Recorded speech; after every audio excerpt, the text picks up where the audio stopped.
Bon, donc on va passer au dossier numéro 2.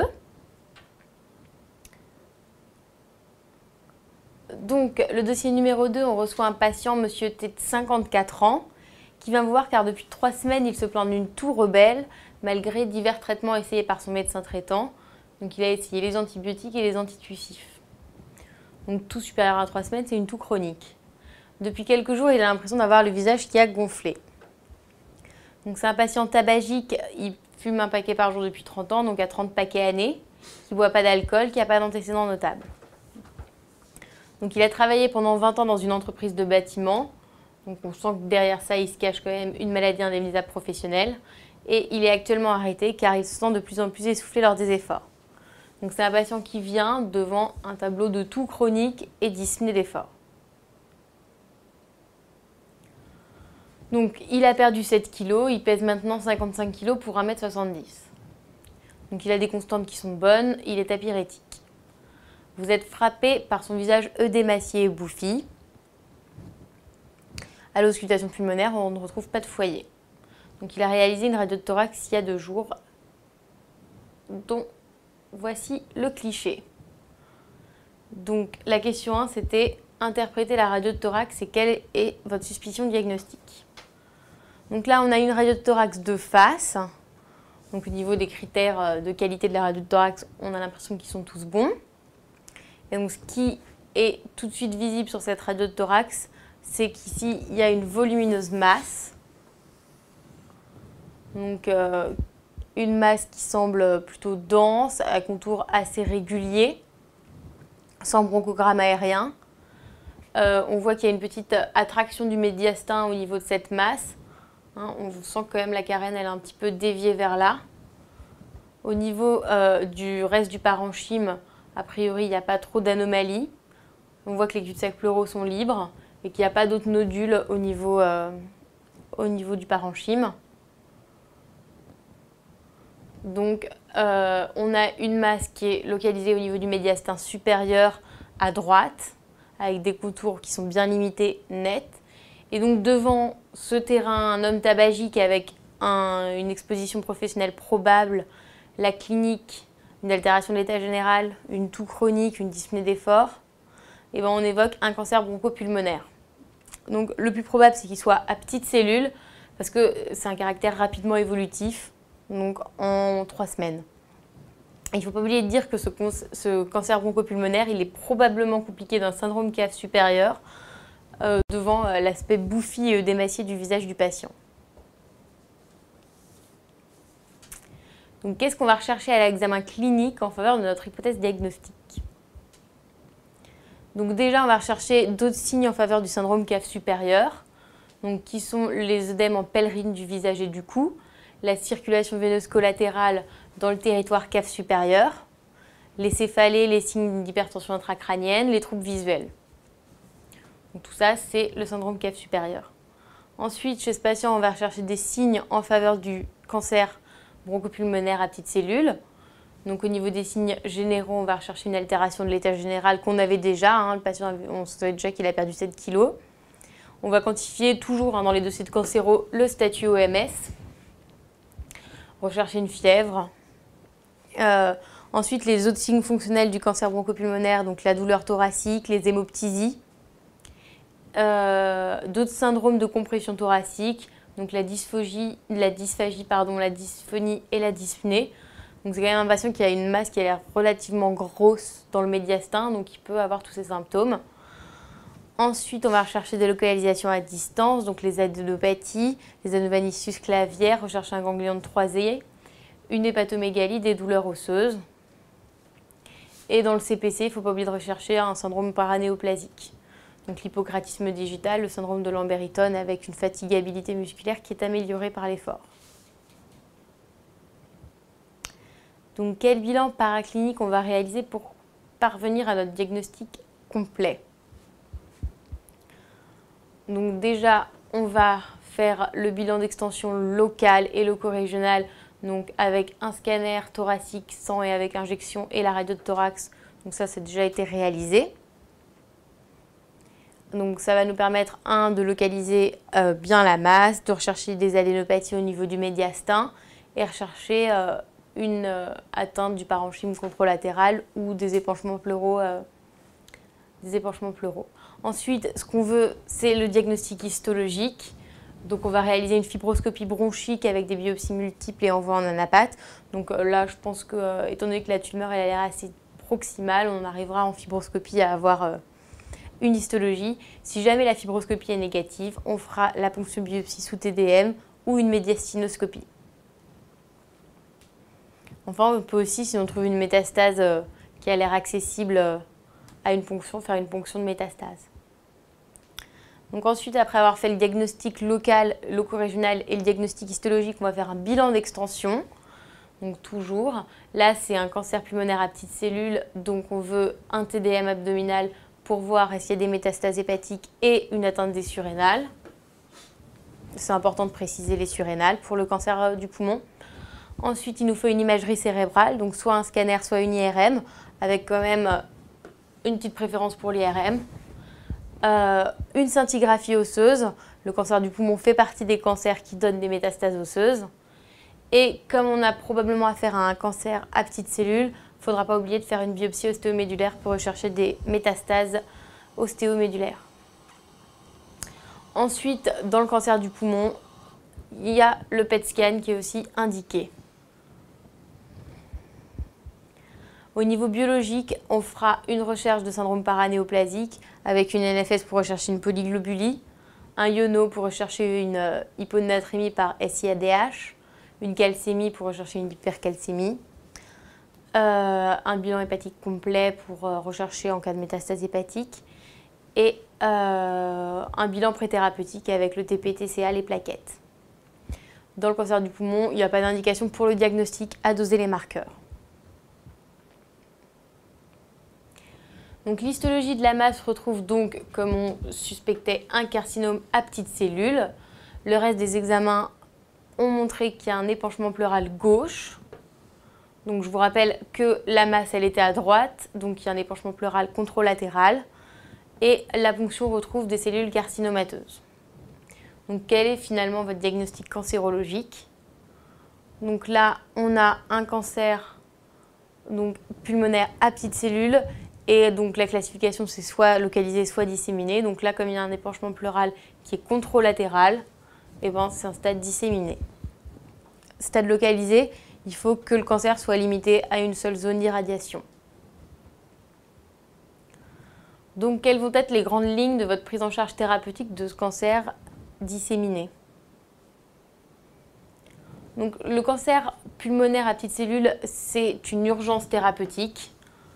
En effet, la rapidité de prise en charge va permettre de déterminer le pronostic. On va bien sûr faire une réunion de concertation pluridisciplinaire. Donc, comme toujours en cancéro, notre traitement, il est soit à visée curative, soit à visée ici palliative. Et comme on a un cancer disséminé, on débutera un traitement par chimiothérapie. Donc, c'est le traitement de référence dans le cancer à petites cellules. C'est une chimiothérapie toujours à base de sel de platine. Donc cisplatine après bilan préthérapeutique. Et une deuxième molécule, c'est moins important, c'est l'étoposide, le VP16. Donc pour débuter cette chimiothérapie, il faut qu'on ait mis en place un abord veineux. Et donc on ait réalisé le bilan préthérapeutique. Sachant qu'on va donner les platines, c'est principalement la fonction rénale qu'on veut. Donc le cancer à petites cellules, pas d'indication à un traitement chirurgical bien sûr. Ensuite, on va associer à ça une radiothérapie prophylactique cérébrale donc qui sera réalisée en cas de réponse objective à la chimio. La radiothérapie cérébrale prophylactique, c'est à la fois pour le cancer pulmonaire à petites cellules localisées et disséminées. Donc voilà pour le traitement du cancer. Ensuite, ce patient, il avait un syndrome cave supérieur qu'il ne fallait pas oublier de prendre en charge. Donc les différentes mesures du traitement du syndrome cave supérieur, c'est la position demi-assise, l'oxygénothérapie selon la saturation. Et donc on va débuter une anticoagulation curative. Donc ce patient, a priori pas d'insuffisance rénale, donc on peut mettre des HBPM. Donc les posologies des anticoagulants, il faut les connaître. Donc c'est de l'INOEP à la dose de 175 unités kg/jour ou du Lovenox à la dose de 100 unités kg/jour x 2 par jour. Donc, un patient qui a un cancer évolutif, on ne fait pas de relais AVK. Pas d'AVK quand il y a un cancer évolutif. Un, parce que c'est difficile à équilibrer à cause des chimiothérapies. Et deux, parce qu'il y aurait potentiellement un risque d'évolution du cancer sous AVK.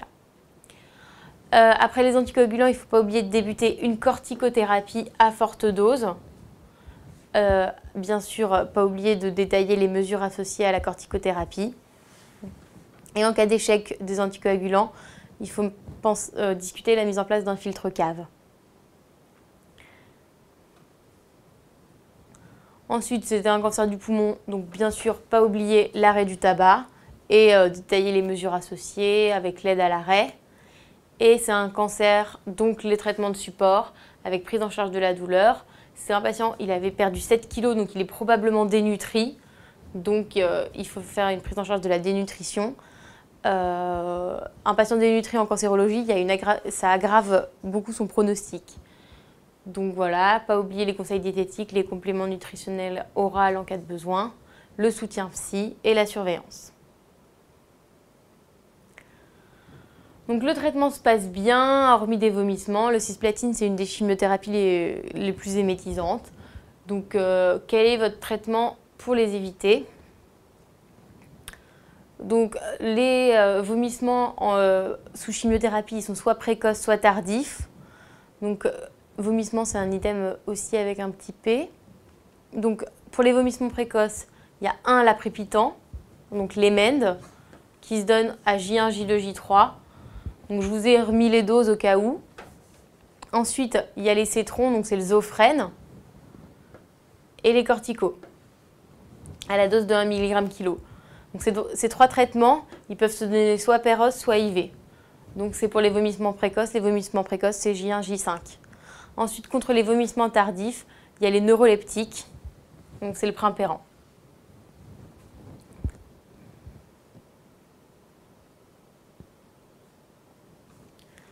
Donc, détailler là où les mesures sociales à prendre dans son cas. Donc, ce patient, il avait un cancer du poumon avec probablement une maladie indemnisable professionnelle. En effet, il a travaillé dans le bâtiment, donc c'est un patient qui était exposé à l'amiante. Donc, la déclaration de maladie professionnelle, elle doit se faire dans un délai de 2 mois après le diagnostic. Donc, c'est au médecin traitant de remplir le certificat médical descriptif initial et de fournir le triptyque. L'employeur, lui, va fournir l'attestation de salaire et c'est au patient de faire la déclaration à l'ACPAM. Donc, dans un délai de 2 mois, il doit déclarer à l'ACPAM la maladie indemnisable professionnelle.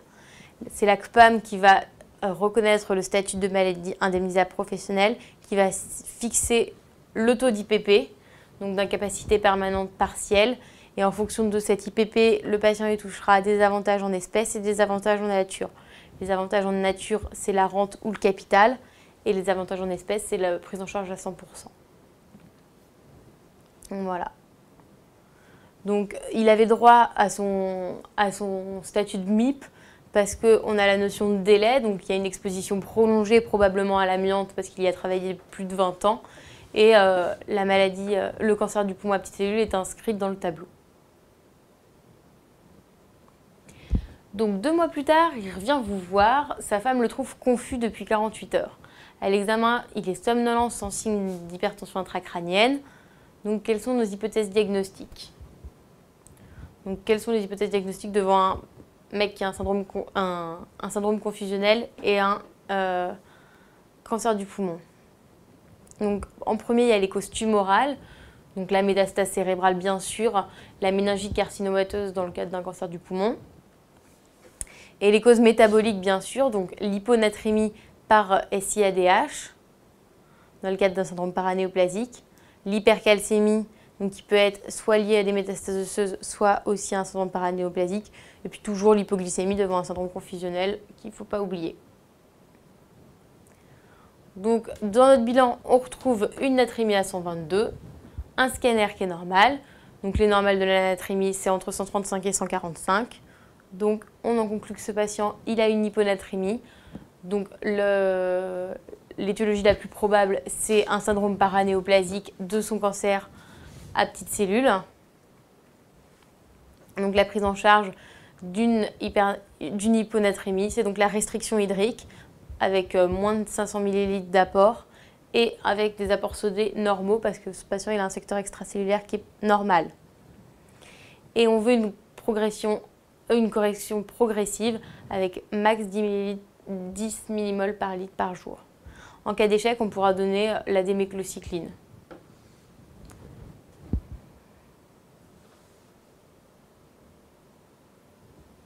Donc, un mois plus tard, le patient s'aggrave malgré les traitements entrepris. Les troubles neurologiques persistent et de nouvelles localisations tumorales apparaissent. Donc, le patient est en échappement thérapeutique. Donc, après discussion avec sa famille, on décide d'une prise en charge dans une unité de soins palliatifs. Donc, quels sont les objectifs des soins palliatifs? Donc, les soins palliatifs, c'est la définition, elle date de la loi de Leonetti de 2005. Donc, il faut apprendre un peu par cœur cette définition. Donc, c'est des soins actifs qui s'adressent aux personnes atteintes de maladies graves, mettant en jeu le pronostic vital ou en phase avancée et terminale d'une maladie non curable. Donc, ce n'est pas que les cancers, les soins palliatifs, même si c'est principalement ça. Donc, c'est des soins qui sont pluridisciplinaires et c'est une association de tous les traitements symptomatiques. Donc, c'est les symptômes physiques, psychiques et psychologiques.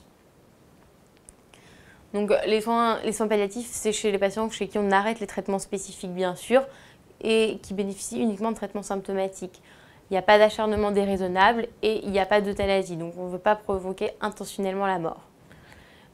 Dans la loi de Leonetti de 2005, elle dit qu'il faut désigner une personne de confiance au moment où on en est à la prise en charge palliative et l'établissement de directives anticipées. Des directives anticipées écrites du patient. Voilà. Donc là, je vous ai remis rapidement en conclusion le cancer pulmonaire à petites cellules, c'est 2 stades. Donc c'est soit le stade localisé si c'est limité à un champ d'irradiation, soit le stade disséminé. Stade localisé, on est donc dans un traitement qui est curatif, qui associe la radio à la chimiothérapie, donc à base de cisplatine, et la radiothérapie encéphalique. Stade disséminé, le traitement cette fois est palliatif. C'est la chimiothérapie seule, il n'y a pas d'indication à faire de radiothérapie au-delà du stade quand un cancer n'est pas localisé. Et par contre, la radiothérapie encéphalique systématique pour éliminer les micrométastases. Les complications de la radiothérapie, je vous les ai redites ici, quand on fait la radiothérapie thoracique en cas de cancer localisé. Donc au niveau aigu, ça va être tout ce qui est œsophagite, péricardite, coronarite avec des syndromes coronariens aigus, puis toutes les tox cutanées avec les brûlures cutanées. Et au niveau chronique, il va y avoir la pneumopathie radique, donc la pneumopathie interstitielle, la sténose des coronaires ou de l'œsophage. Enfin, pour finir, je vous ai remis les toxicités des platines. Donc, les toxicités communes à toutes les chimiothérapies, donc digestives avec les nausées, les vomissements, les mucites aussi,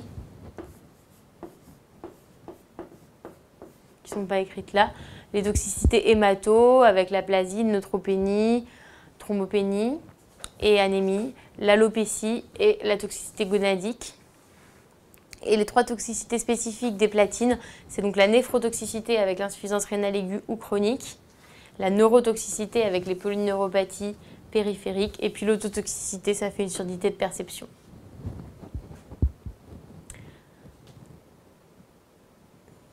Donc voilà, là on vient de voir un dossier donc, de cancer du poumon à petites cellules. Et on a dévié un peu sur les soins palliatifs et le traitement des vomissements. Voilà.